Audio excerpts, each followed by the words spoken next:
Oke, Om Swastiastu, Namo Buddhaya, salam kebajikan untuk kita semua.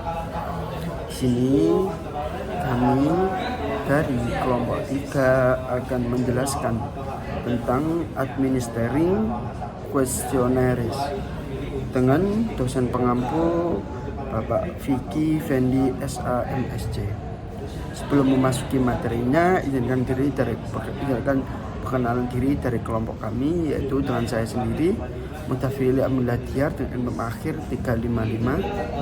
Selanjutnya dengan rekan saya Ahmad Hafiz Rizky dengan NPM akhir 003. Selanjutnya dengan rekan saya Muhammad Wafi Azizi dengan NPM akhir 010.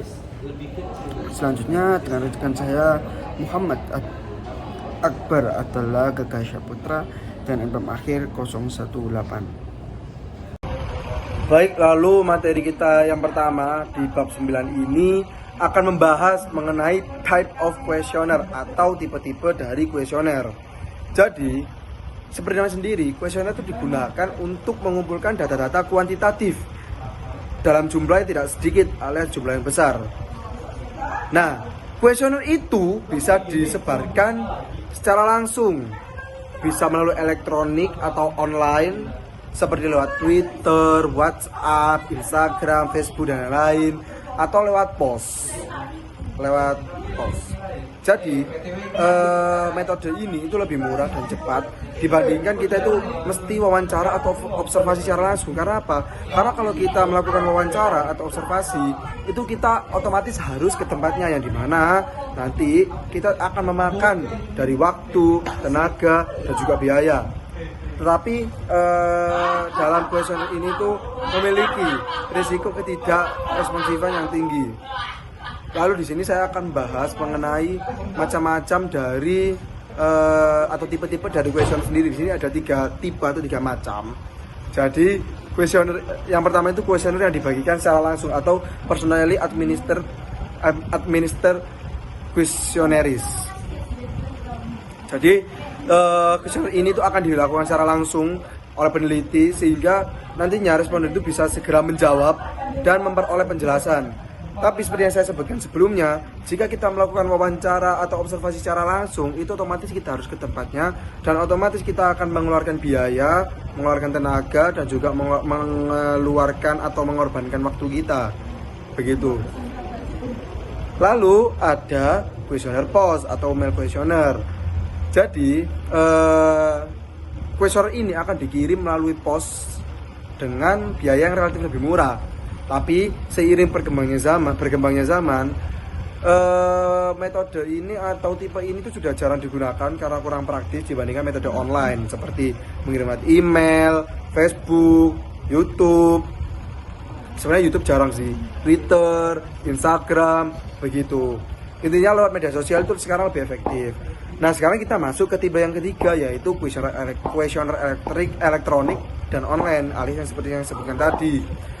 Seperti apa? Jadi kuesioner itu akan disebarkan lewat email, website, atau media sosial begitu.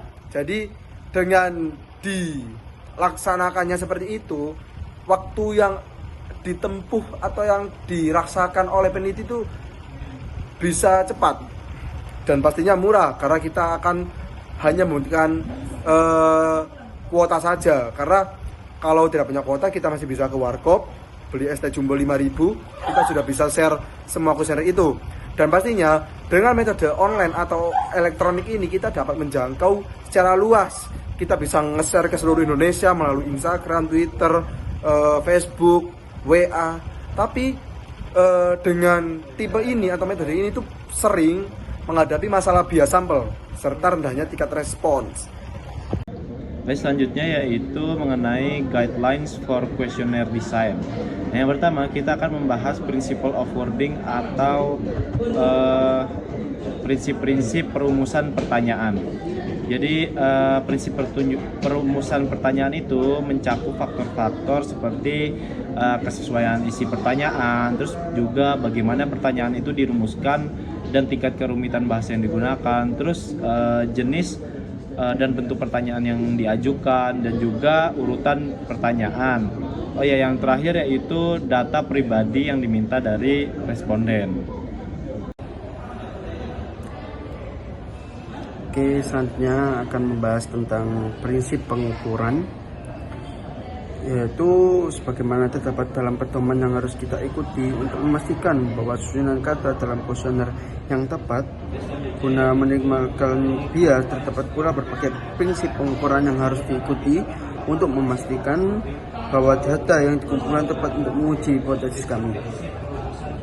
Jadi prinsip-prinsip ini itu mengacu pada skala dan juga teknik perskalaan yang digunakan dalam pengukuran konsep serta penilaian realitas dan validitas.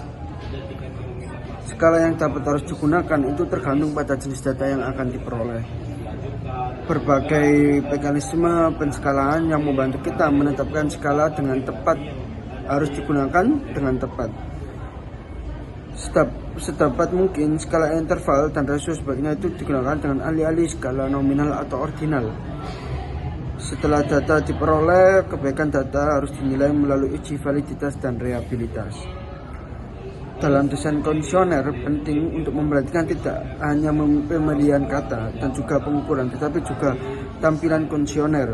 Dikarenakan dengan kuesioner yang menarik dan rapi dengan pengantar yang sesuai atau terinstruksi itu serta rangkaian pertanyaan dan alternatif jawaban yang tepat akan memudahkan peneliti atau responden itu harus menjawabnya. Dan juga apabila pendahuluan yang baik itu, apa itu sih pendahuluan yang baik? Pendahuluan yang baik adalah pendahuluan yang secara jelas mengungkapkan identitas peneliti dan juga penyampaian tujuan survei, membangun hubungan baik dengan responden dan memotivasi mereka untuk menjawab pertanyaan-pertanyaan dalam kuesioner dengan sepenuh hati dan antusias juga sangat penting.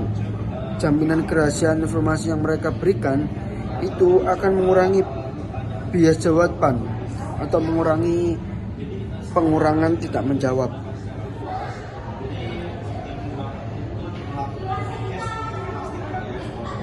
Dengan rapi,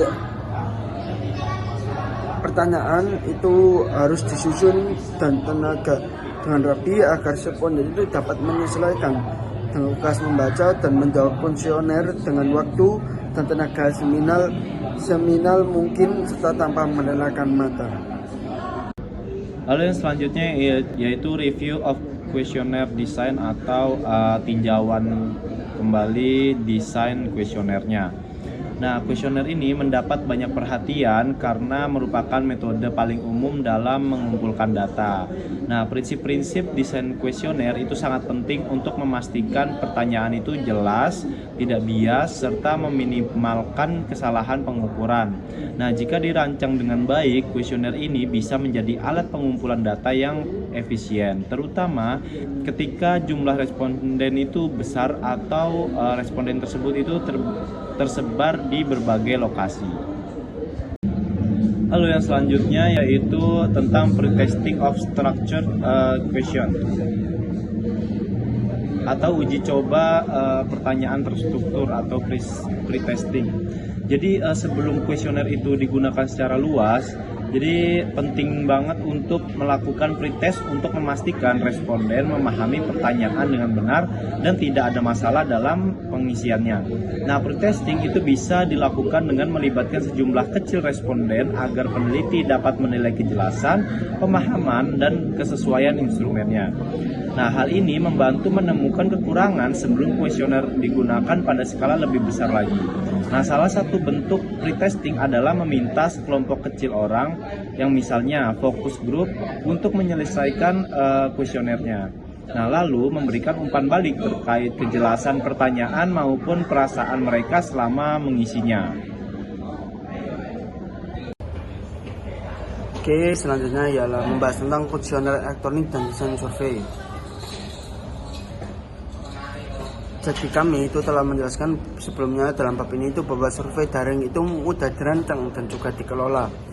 Sistem desain survei elektronik itu seperti instant survey, infopol, survey goal, dan juga survei Monkey, survei Pro yang memfasilitasi penyusunan dan pengelolaan kuesioner. Itu sangat berguna untuk riset daring. Sistem semacam itu biasanya mencakup sebagai program yang memungkinkan pengguna merancang kuesioner yang canggih, mengomputirisasi dan juga proses pengumpulan data, memeriksa kesalahan sintaksis atau logika dalam pengkodean, dan juga menggampangkan untuk menganalisis data yang dikumpulkan. Data yang lebih andal kemungkinan besar itu akan dihasilkan karena responden dapat dengan mudah mengubah jawaban atau mengubah pemikirannya. Bahkan saat survei sedang berlangsung, ringkasan definitif dan data kuantitatif dapat diperoleh baik di layar maupun dalam bentuk cetak. Setelah pengumpulan data selesai, itu program menyunting data, mengidentifikasi data yang hilang atau luar rentang. Jadi di sini tuh kami menjelaskan bahwasanya biar kuesioner atau yang memilih jawabannya itu agar suka dengan penelitian kita tuh harus mencantumkan gambar di penelitian kita atau di survei kita, desain survei dengan gambar yang menarik. Itu akan meningkatkan keinginan para kuesioner atau para yang mengisi kuesioner, para ngisi survei kita untuk mengisi data yang akan kita survei atau yang kita kuesioner. Dan juga kuesioner elektronik itu sangat perlu saat ini, terutama karena tingkat non-respon elektronik mungkin tidak lebih rendah daripada kuesioner surat. Jadi di dalam era sekarang atau Gen Z itu lebih suka mengisi kuesioner di online, di elektronik daripada mengisi kuesioner di surat. Ya karena untuk mengisi kuesioner di elektronik lebih mudah dan juga lebih praktis. Oke, selanjutnya kita akan membahas tentang dimensi survei internasional. Jadi dimensi survei internasional ini sejauh ini tuh kita telah membahas membangun instrumen untuk mendapatkan respon dari subjek di suatu negara.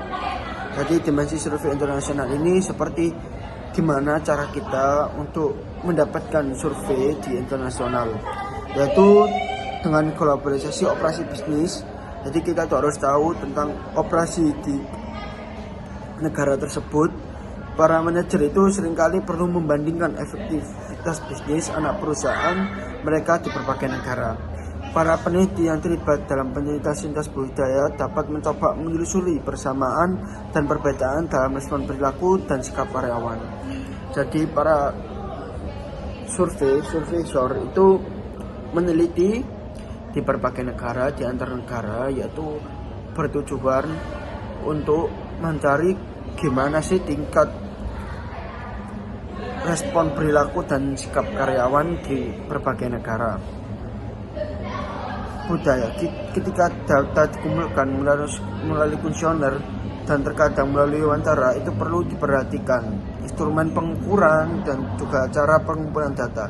Selain memperhatikan perbedaan budaya dalam penggunaan istilah-istilah tertentu, penelitian semacam itu harus disesuaikan dengan budaya yang berbeda. Oke, selanjutnya kita memasuki di materi selanjutnya. Ini ada multi method of data collection. Ini multi metode pengumpulan data. Jadi setiap metode pengumpulan data itu memiliki potensi penyimpangan atau mungkin ini belum familiar, tapi ini biasanya istilahnya bias. Jadi yaitu tadi metode pengumpulan data itu memiliki bias masing-masing. Nah, di sini tuh biasanya menggunakan berbagai metode, biasanya misalnya wawancara, terus kuesioner, observasi, dan juga berbagai sumber. Itu membuat hasil penelitian lebih kuat dan kredibel. Jadi bisa dikatakan kalau kita memakai berbagai sumber, semakin banyak sumber yang kita pakai, itu akan memperkuat juga teori dari penelitian yang kita lakukan.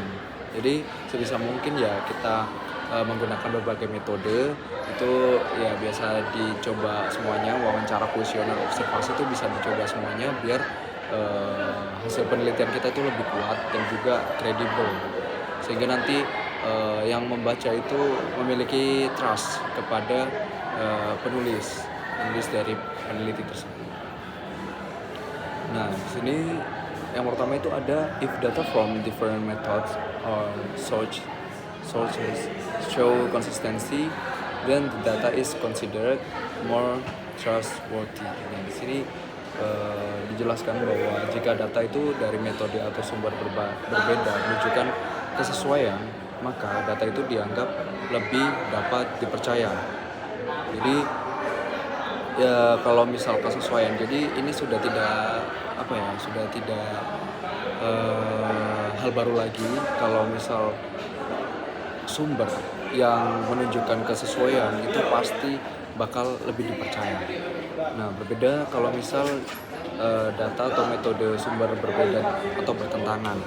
Nah, ini biasanya muncul keraguan dan data bisa dianggap bias. Seperti itu. Nah, bias itu tadi kan potensi penyimpangan. Jadi di sini konteksnya itu penyimpangan dari informasi yang diberikan oleh peneliti. Seperti itu. Nah, di sini saya mau ngasih contoh. Ini contohnya karyawan menilai dirinya itu baik atau skornya itu tinggi, tetapi supervisor itu memberi skor rendah. Nah, ini muncul keraguan mana sih yang benar. Lalu peneliti yang baik itu menggunakan multimetode meskipun lebih mahal dan memakan waktu. Jadi ya itu tadi, kita harus menggunakan berbagai metode untuk memastikan informasi itu terpercaya. Oke, nah selanjutnya di sini ada managerial implication atau implikasi dari manajerial. Nah, di sini itu dijelaskan bahwa manajer itu biasanya tidak mengumpulkan data itu sendiri, tapi perlu memahami kelebihan dan kekurangan dari metode.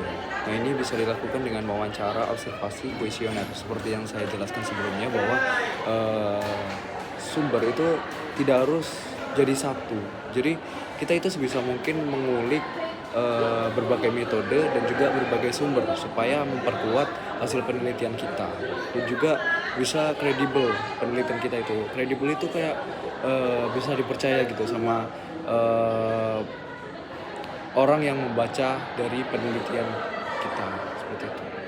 Nah, pengetahuan ini tentunya membantu manajer dalam yang pertama itu mengevaluasi metode yang dipilih konsultan. Lalu yang kedua itu dapat memutuskan tingkat kedalaman atau pengumpulan data itu sesuai kompleksitas masalah. Jadi kita itu bisa memiliki keputusan gitu, seberapa dalam sih tingkatnya, dan juga pengumpulan data itu apakah sudah sesuai dengan kompleksitas masalah. Lalu yang ketiga itu memberikan masukan pada peneliti tentang daftar topik, skema observasi, atau isi dari pertanyaan survei. Itu tentunya manajer harus melakukan itu ya, supaya mengembangkan lagi dari kualitas peneliti, seperti itu. Nah, lalu manajer itu juga harus bisa yang pertama memahami dinamika di tempat kerja melalui pengamatan. Jadi manajer itu harus mengamati lingkungan kerja itu kayak gimana sih, apakah lingkungan kerja ini baik atau bagaimana, terus dinamikanya itu kayak gimana. Jadi manajer itu harus benar-benar tahu terkait lingkungan kerjanya atau tempat kerjanya. Lalu yang kedua itu menilai kualitas pertanyaan survei. Nah, manajer itu harus menilai dari kualitas pertanyaannya. Nah, kalau misal pertanyaan kayak cuma basic pertanyaan itu kurang. Kenapa? Karena penelitian itu harus digali informasinya mendalam. Jadi kalau misal kita pakainya pertanyaan yang basic-basic aja itu tidak bisa. Jadi itu mengurangi kredibilitas dari penelitian. Nah, lalu yang ketiga itu dapat mempertimbangkan perbedaan budaya dalam penyusunan instrumen dan pengumpulan data. Jadi selama kita itu mengkolek data, selama mengumpulkan data itu dan juga menyusun instrumen, kita harus mempertimbangkan juga budaya dari sekitar perusahaan itu kayak gimana, budaya lingkungan kerja oleh rekan-rekan kerja itu kayak gimana. Jadi kita harus memahami budayanya terlebih dahulu, baru kita itu bisa terjun, baru bisa meneliti di lingkungan sekitar. Lalu materi kita yang terakhir akan bahas mengenai etika dalam pengumpulan data. Yang pertama kita akan bahas mengenai etika peneliti. Jadi, seorang peneliti itu wajib menjaga dua hal. Yang pertama, kerahasiaan dari responden. Dan yang kedua, privasi informasi responden. Jadi semua jawaban responden itu sifatnya harus dirahasiakan. Hanya responden sama peneliti dan juga Tuhan yang tahu isi dari responden tersebut apa. Jadi data pribadi atau data-data yang sensitif itu seharusnya tidak diminta oleh peneliti karena itu sangat privasi.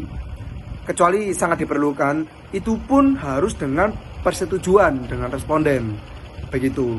Jadi kita sebagai peneliti itu tidak boleh memaksa responden untuk berpartisipasi, dan hak mereka untuk menolak itu harus kita hormati. Karena apa? Selain kita harus menjaga kerahasiaan dan privasi responden, kita tidak boleh memaksa. Karena kalau hasilnya memaksa itu biasanya gak jelas, ngawur, begitu.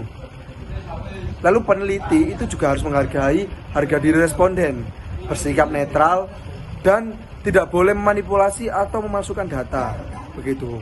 Lalu ada perilaku etis dari responden. Sekarang kita ke sisi respondennya.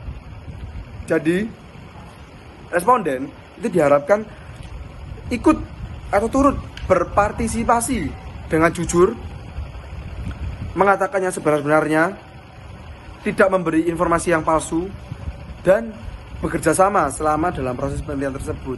Jadi di sana semisal ada peneliti yang tidak memiliki etika, seperti mau menyogok dan lain, jika peneliti tidak punya etika, seharusnya respondennya yang harus punya etika dengan menolak. Kalau menerima sama-sama nggak ada etika kalau gitu. Begitu. Sekian, terima kasih dari saya. Oke, cukup sekian presentasi dari kelompok kami. Mohon maaf apabila ada salah kata, dan mohon maaf apabila penjelasan dari kelompok kami kurang maksimal. Mohon maaf sebesar-besarnya. Assalamualaikum warahmatullahi wabarakatuh.